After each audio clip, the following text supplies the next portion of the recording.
Hello folks, I'm Filler B and welcome back to Stellaris in our new campaign. In this campaign we will be playing the Enlightened Kingdom of the Fire Mother. I've developed a little role-playing background for this race, which I'll get into. And so the idea is that we are a little like skink lizard people, or a reptilian race, living on a savanna planet, which doesn't have a lot of cover, trees and such, but is rocky. And so we've learned to hide under rocks and survive, but because we're weak, at least physically, but we're strong mentally, pretty smart. And so we've developed this ethos in our society that we want to be in control to prevent other creatures from eating us, attacking us, destroying our eggs, destroying our home, whatever.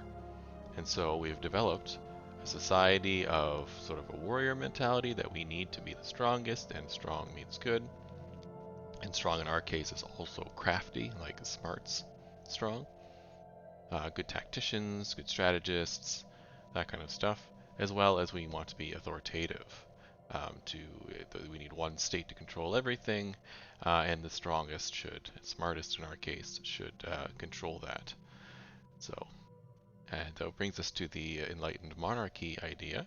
So we have a hereditary government of enlightened autocracy, where strong emphasis is put on the knowledge and qualifications of the ruling monarch. And that's the same in our case, where we have the most strategists, the generals, if you want to call them, the great generals of our society are the ones who run the system. Authoritative, fanatic authoritative, in fact. So we want to have a stratified economy. We can enslave other aliens if we choose to. And we must have an autocratic government, which we do with a monarchy. And this gives us monthly influence increase of +1, as well as worker pop resource output +10. So a single voice, a single throne, a single state. It is the solemn duty of the masses to obey those enlightened few who have been charged with the great responsibility of leadership. And then, of course, we're militarist as well. We can use the no retreat doctrine. It gives us a -10 to claim influence cost, as well as a +10% ship fire rate, which will be helpful. So we're good at combat. We may not be good at physical combat, as we'll get to down here, but we are good at ship combat, or strategy, and developing stratagems to win wars and combats. So the only true virtues are courage and discipline, and channeled properly, they can overcome any obstacle. Therein lies the true strength, force withheld, a promise made. So our civics, in this case, our philosopher king. It's not enough to simply rule. The ship of state must be guided by a king that wields enough wisdom and a knowledge to steer it true. So I like this idea of a philosopher king, the smartest, the tacticians, the craftiest members of our society have risen to the top of our society and rule over it strongly, and demand loyalty and servitude from the rest of the people. And that sort of fits into this enlightened monarchy idea. And we're also a feudal society. The society is organized in a feudal manner with a monarch whose rule relies on powerful vassals that govern their territories to considerable autonomy.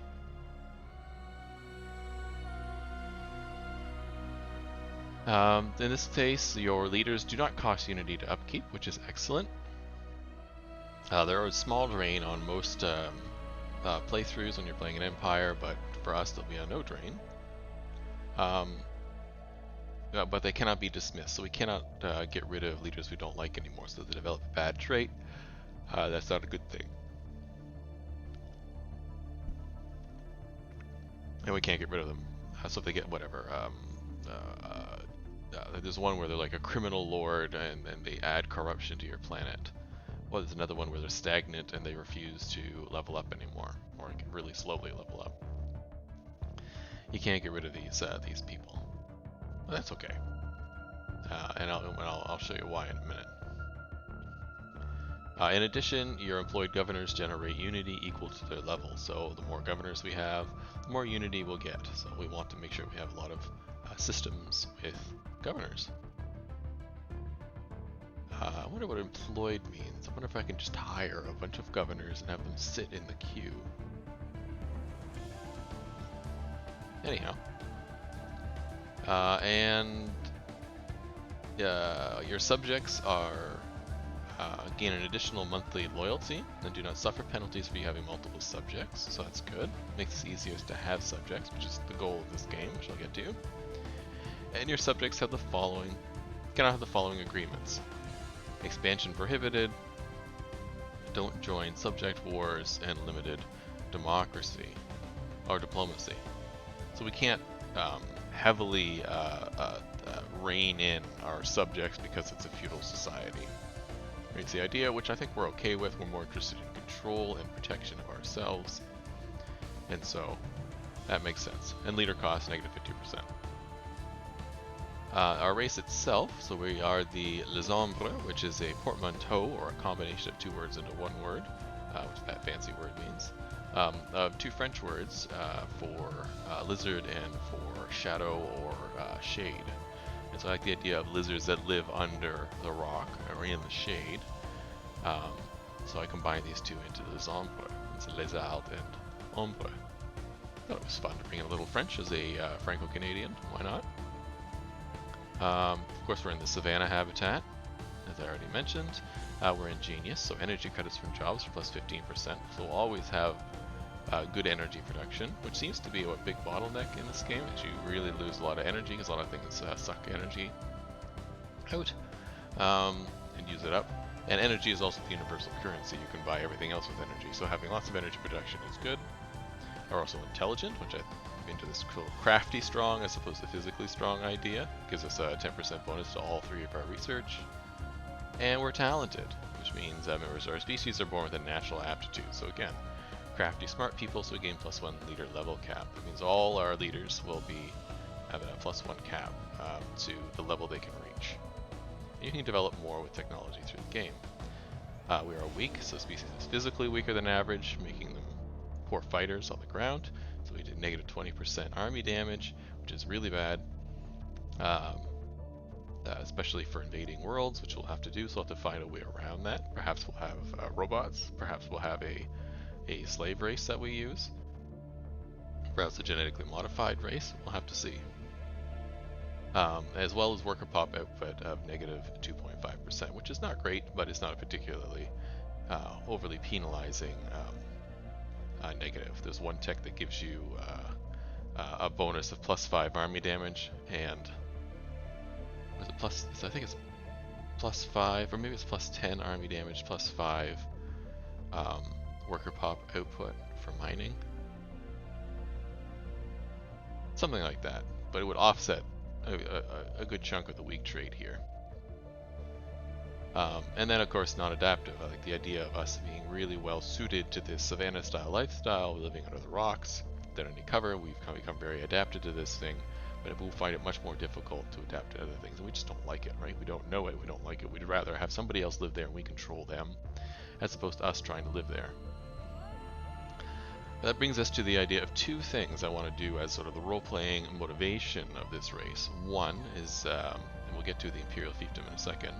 One is we want to control other empires as our vassals, because we want to ensure that they are loyal to us and not a threat. And the only way to do that in the universe is either to extinguish all other life, and we're not monsters, we don't want to do that, or have them be subservient to us, which is what I would want. So the goal of this campaign is to bring everybody in the universe on to be our vassal and be the true puppet master. And the second goal is to go for the biological ascension path, which is you go along genetic modification as much as you can, and that there's a certain high level ascension perk that you can get that has specialized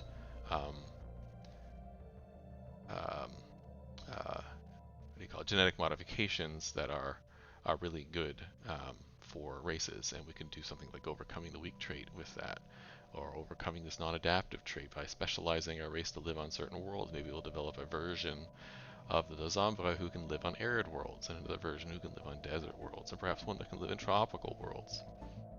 We'll specialize our race so we can live everywhere we want, and make our race stronger through genetics. as well as controlling the universe around us by making them all our subjects. However, something terrible but perhaps beneficial has happened to us. We have been conquered by a foreign power. So, our first endeavor beyond... Okay, we'll just go here. So we picked the new one of the new origins with the Overlord DLC is Imperial Fiefdom, where you start as a vassal of a foreign empire, and there's a couple other vassals as well in your little collective. You can sort of see them scattered around down here. So it says, as we stepped out from our home system for the first time, we were approached by a foreign empire who demanded our subjugation. Although a painful memory for our people, we have learned a lot in a short time as a vassal, and with the relationship proving more beneficial than we could have hoped.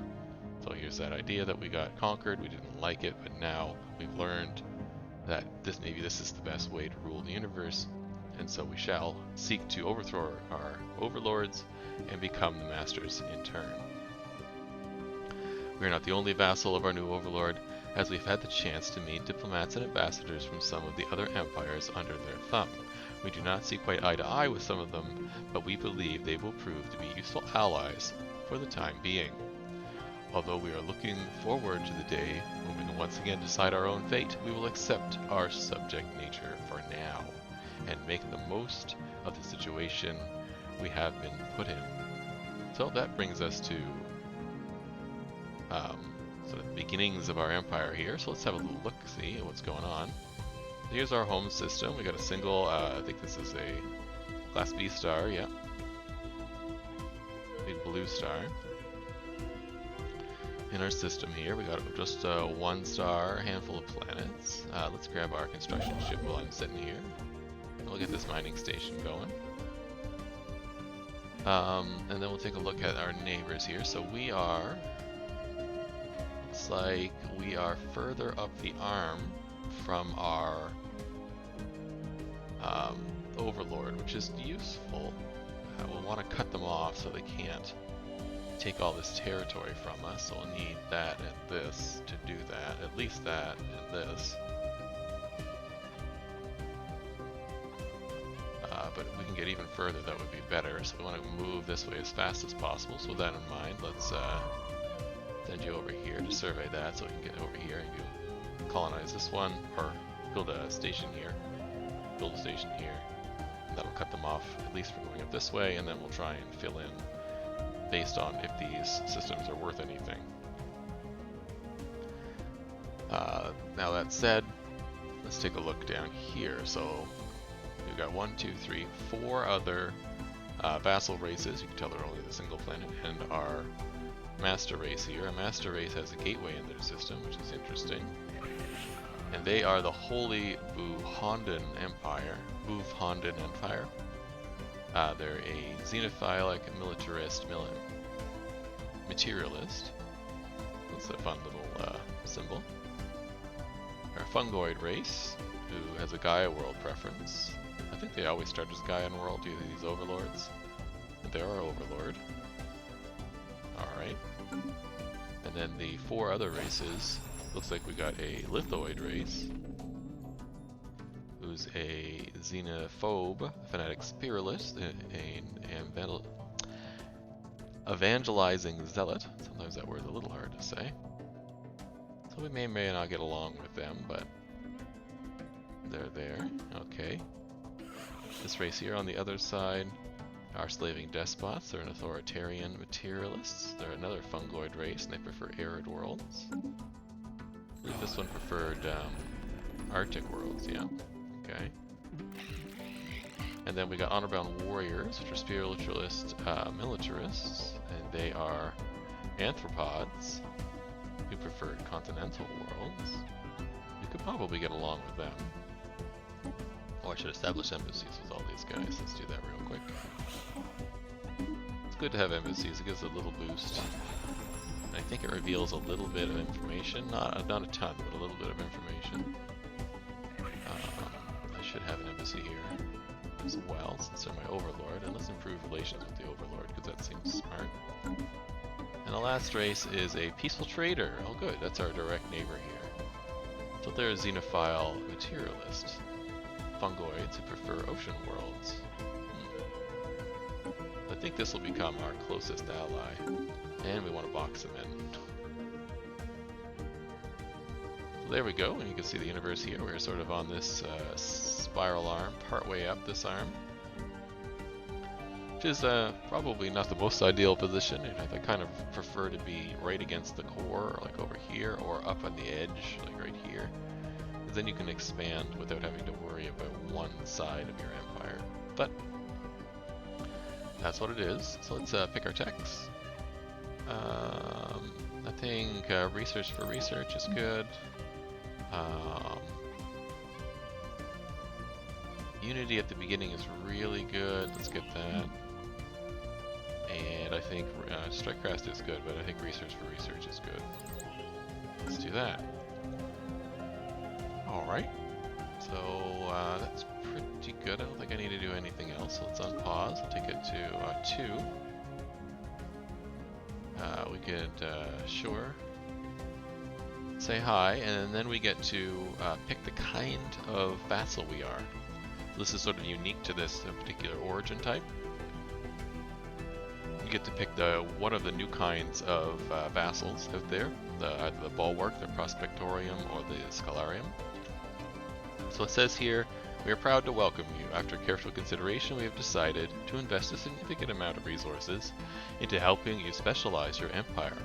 It will enable our empire to play an important role in the future of all our friends and allies. We are not entirely sure what your people would be more comfortable with, however, a militarized specialization, a scholarly one, or are you more interested in materials and minerals? So let's take a look. So if we were the military one, it gives us a focus on military and defense. We pay influence every time we expand, and we receive destroyer tech and some destroyers. Sounds pretty good. As a Stellarium, we're focused on research and technology. Again, we have the influence tied. And we receive a science ship and a scientist. Also sounds good.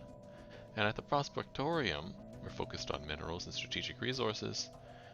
We pay, again, the influence cost for expansion, and receive 2 construction ships. Well, that doesn't sound very good. Construction ships are easy to build.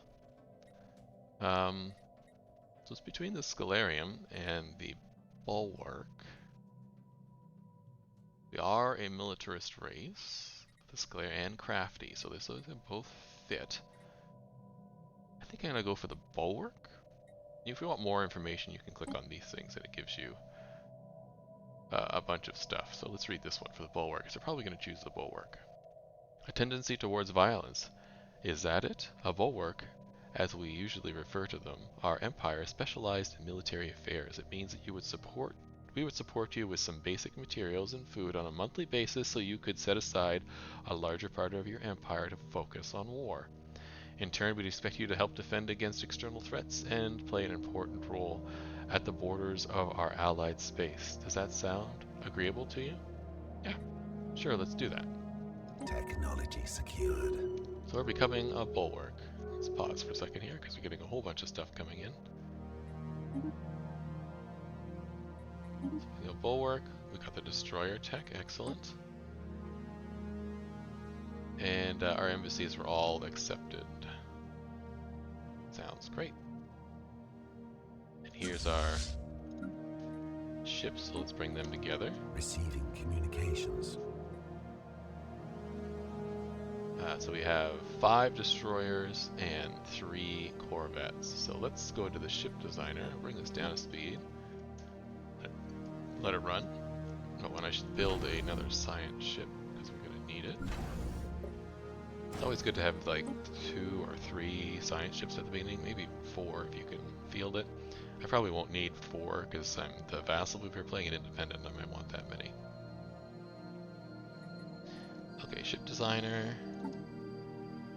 Let's design. We've got a new heir, a new corvette. Let's pick the all smalls. Okay, there's too much going on, so let's turn that off. Let's do lasers or mass drives. Let's do mass drives this time. I don't need that, so let's do deflector, and 1 armor. Sounds good. I don't want you to auto-generate designs. Yes, I want you to auto-upgrade. And let's call this the Flare class, after like solar flares. Sounds good. So let's get rid of the auto-generated destroyer, not destroyer, the auto-generated Corvette. Here we go. Perfect.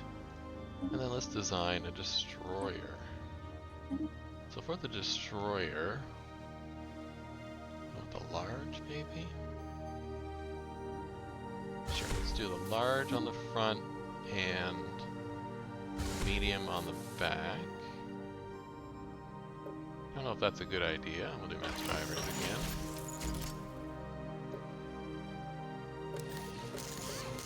I'm not quite sure if you want more or more guns or better guns. I'm not sure. In this case, auto upgrade. Let's call the destroyer the Storm class. That's like Solar Storm.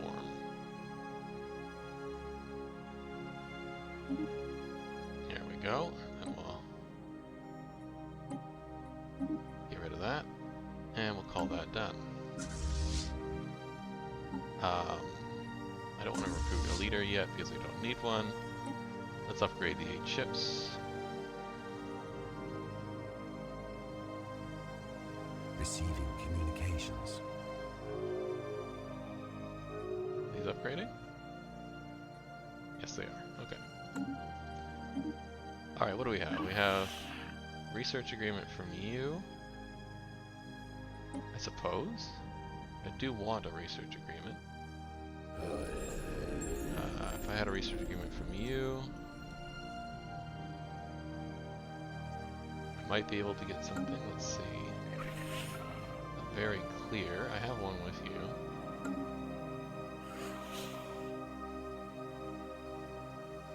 Well, let's improve relations here.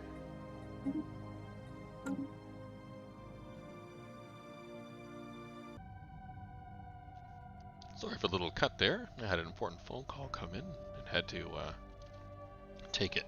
Anyhow, where we were going, we got our science ship built here, so let's see if we can get a leader. I don't think we can quite afford one yet.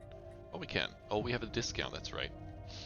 Construction complete. We have a discount, so let's pick a good leader for science. Probably survey speed here would be good. Let's grab that one. And I want you to survey that system for me, please. This construction ship is done. Can I get the other mining station done? I don't think I can get the research station done just yet, but get the mining station done.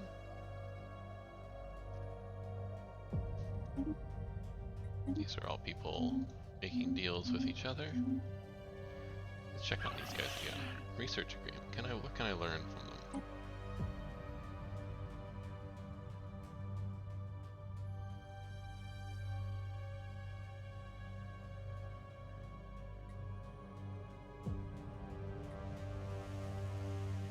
Sure, I can do that.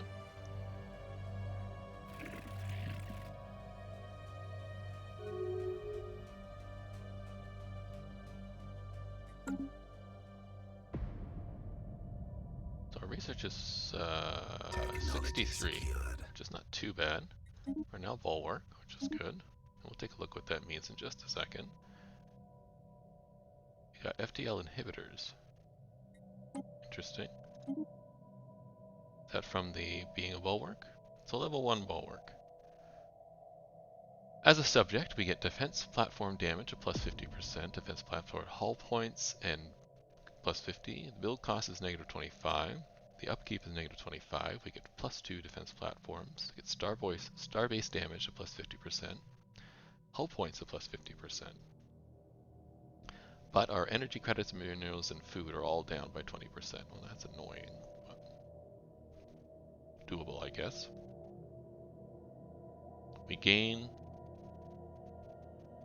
FDL inhibitors as an automatic tech. And Starhold and Planetary Shields are included in our available researches right away.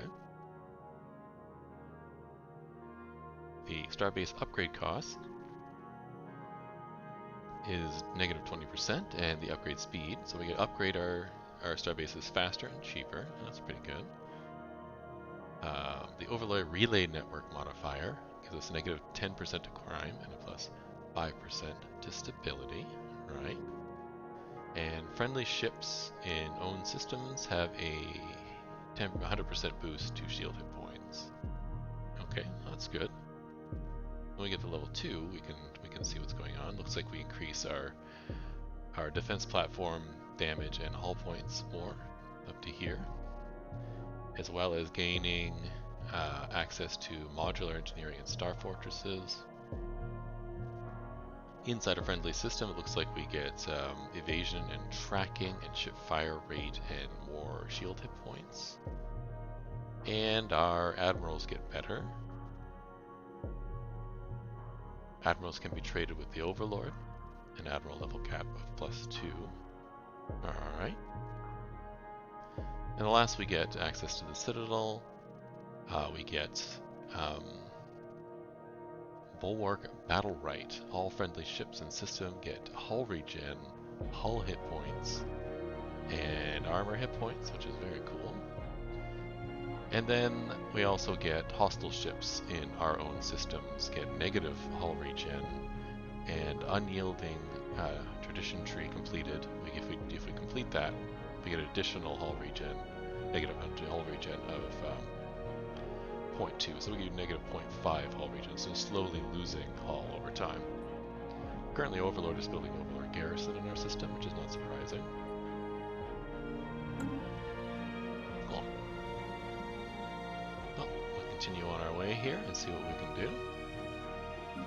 In our home system here, we probably want to build some other things to help us out.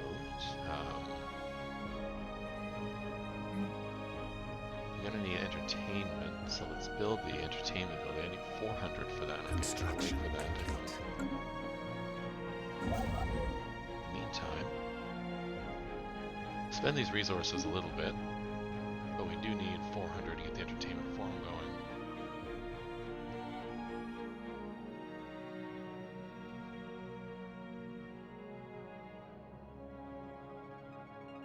Once this is done, I'll move him down, this constructor down here. What's this? This is another Savannah roll of 14, which is okay. To make sure we grab that, because it's one of our core systems that you're given. So every time you build an empire, start the game as an empire, the game gives you 2 systems Vessels nearby upgraded. that you can use to colonize. I mean, that changes a little bit based on your origin and species type, but sort of generally that's what it is. And so this is one of our 2. We upgraded our fleet. Apparently we can upgrade it again. Sure. Oh, it's switching the class from the Ush class to the Storm class. That's good. And they finished building the Overlord garrison. That's fine. So what do we want to take as our first tradition? Discovery kind of makes sense early on, as does expansion. Let's see, unyielding we get a bonus to. This raises our starbase capacity. And when we finish unyielding, our defense platform cap is increased and starbase upkeep is reduced.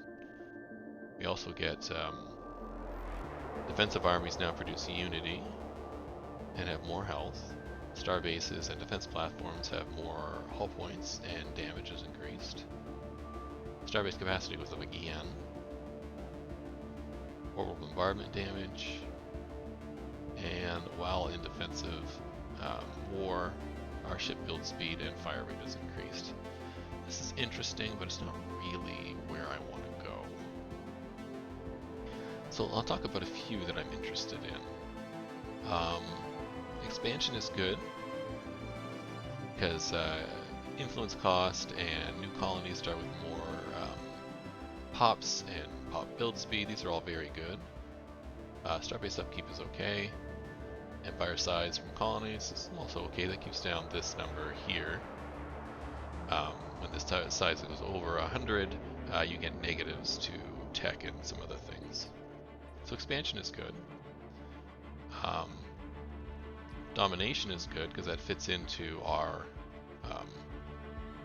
playstyle here. So we get governor cap and monthly influence. Capital buildings produce housing. We get enforcers, give unity.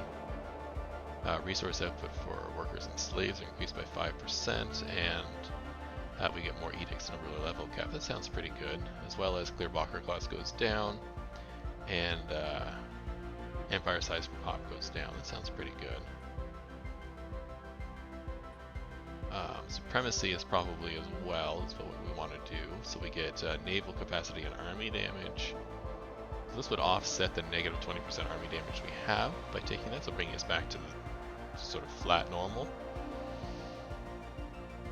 It gets ship build speed, upkeep is reduced, fire rate is upped, starbase damage is upped, and command limit and admiral cap is increased, and at the end we get supremacy traditions, which unlocks the war doctrine policies. So we'll probably take supremacy at some point. We'll probably take expansion at some point, or likely to take domination at some point, because that sort of fits into our mentality here. We might take adaptability. I know our race is got on adaptability.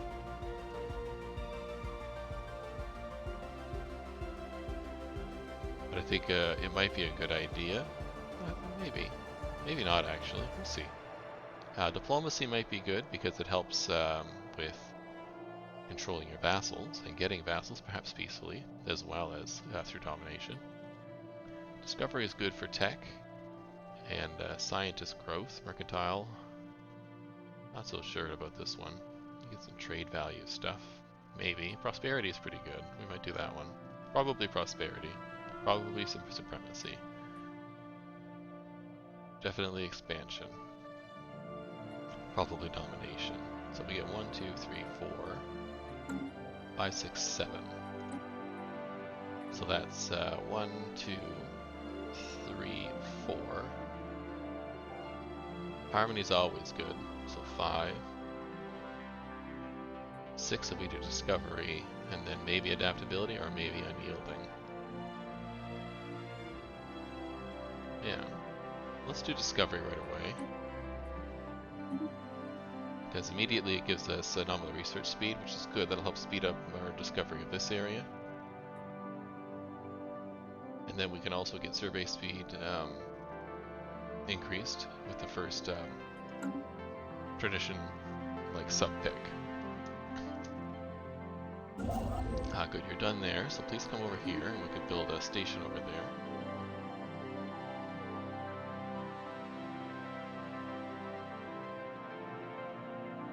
Once they're finished surveying these systems.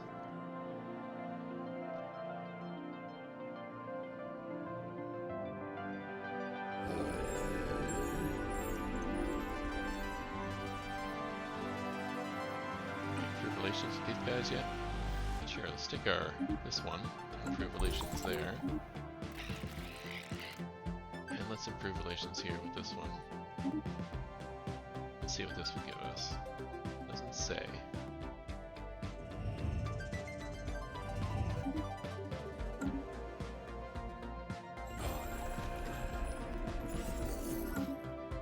First contract will be cautious. Suits our playstyle here. Oh, got Vessels upgraded. a archaeological site. I definitely want to get that. We'll leave this for now because we definitely want to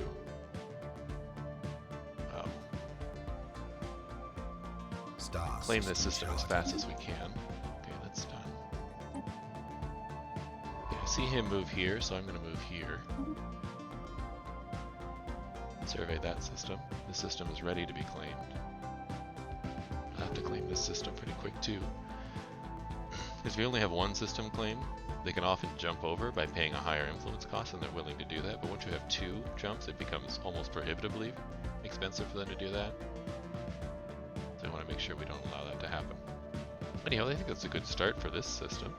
in this new series. So if you're enjoying the series, please like and subscribe, comment down below. It really helps out the beginning of the series. If there's engagement, the YouTube algorithm, and it really helps out the channel. So hope you enjoy it, and we'll see what happens with our new empire, the Enlightened Kingdom of the Fire Mother, in the next episode. So have a great day and see you then.